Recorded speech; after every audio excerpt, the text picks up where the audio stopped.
Hello everyone, and welcome to another episode of RiesKitchen. Today we're making an absolute family favourite, that being apple and rhubarb crumble. Perfect any time of the year, but especially here in Melbourne, it's winter, so on a colder night, just perfect. Not too many ingredients, so let's get into it, shall we? First up, we have some Granny Smith apples.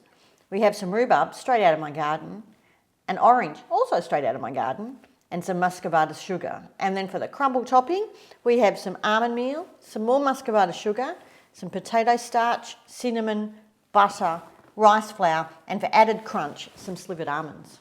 So to start with, we're going to prep our apples. So just give them a quick peel.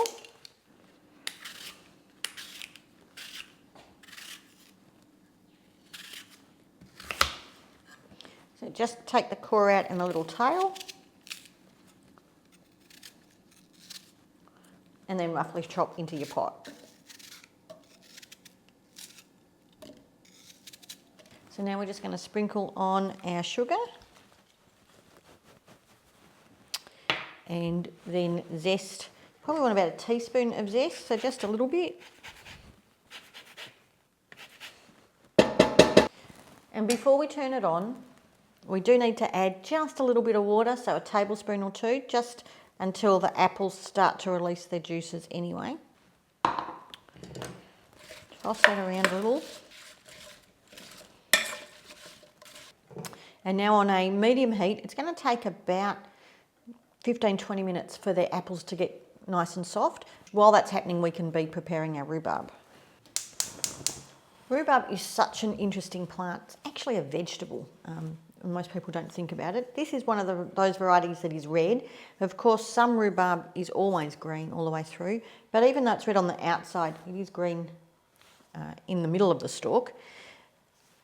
It's one of those plants that once you put a crown in, you'll be growing forever, and it's just divine.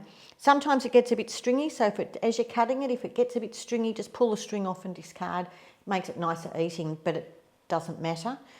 So once you've washed it, the leaves are poisonous, so don't eat the leaves. And there's a little bit on it that you don't quite like the look of. That's just an old bit of leaf that hasn't washed off properly. You can just cut and discard that away.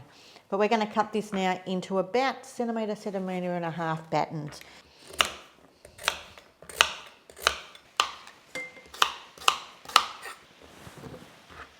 So now we just need to continue to cook this down until those apples are starting to soften. You can really smell the sweetness coming out, and the zest of that orange is just amazing.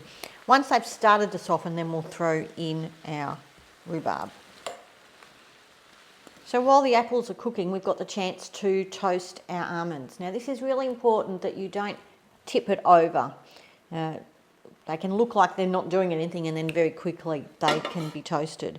So you want a fairly low heat. And I'll pop our almonds in. And you really do need to stand and watch them, because it won't take long for them to just start to brown. We want them just a little brown, so we get that lovely toasted crunch all the way through our crumble. You can see we're starting to get a slight bit of colour, and I can smell the toasted almonds. So that tells me it's time to stop. And if I leave them in this pan, they're going to continue to brown because the pan is nice and hot, so it's important to toss them back into the bowl and let them cool in the bowl. So you can see that the apples have started to soften now, and I've got that lovely foaming bubble coming through from all the juices coming out of the apple. So it's time to throw in our rhubarb. Just give it a stir. The rhubarb's only going to take about another 5 minutes, and then I'll be able to turn the heat off. So we can see that the rhubarb's really started to break down and soften, and so it's changed the whole colour of our stewed fruit here. So I'm just going to turn the gas off and let that sit. So now to make our crumble up. So into my food processor, I'm just going to place all the crumble ingredients except the slivered almonds.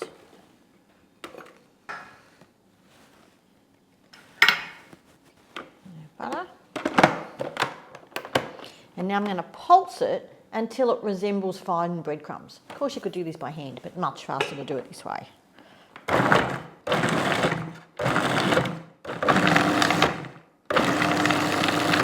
So our crumble mix looks a bit like gravel, which is perfect. There's a couple of larger lumps of butter, lots of small, that's perfect. So now I'm going to add about half of these almonds because I want some to go on the top and sprinkle to make sure you get the good look and crunch. So I'll just mix those almonds through. So today I'm making this into 4 individual serves rather than one big family serve. So I have my bowls here on a little tray, and each one I'm going to fill up no more than about 2/3 because you need to leave room for the crumble.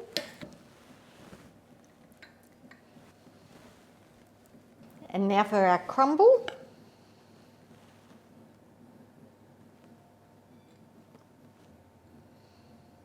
And the last step is just to sprinkle some of our toasted almonds on top so that we get a really lovely golden crunch. The last step is that these need to go into the oven at 160 degrees Celsius fan forced for about 25 minutes until they're all golden and delicious. My kitchen is filled with buttery, cinnamony aromas. Let's have a look. Look at that. And you've got the fruit bubbling up around the edges.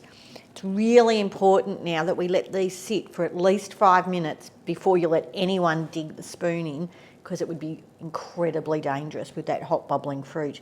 But that just smells so good. I know I say it all the time, but the hardest part's in the waiting. Can't wait.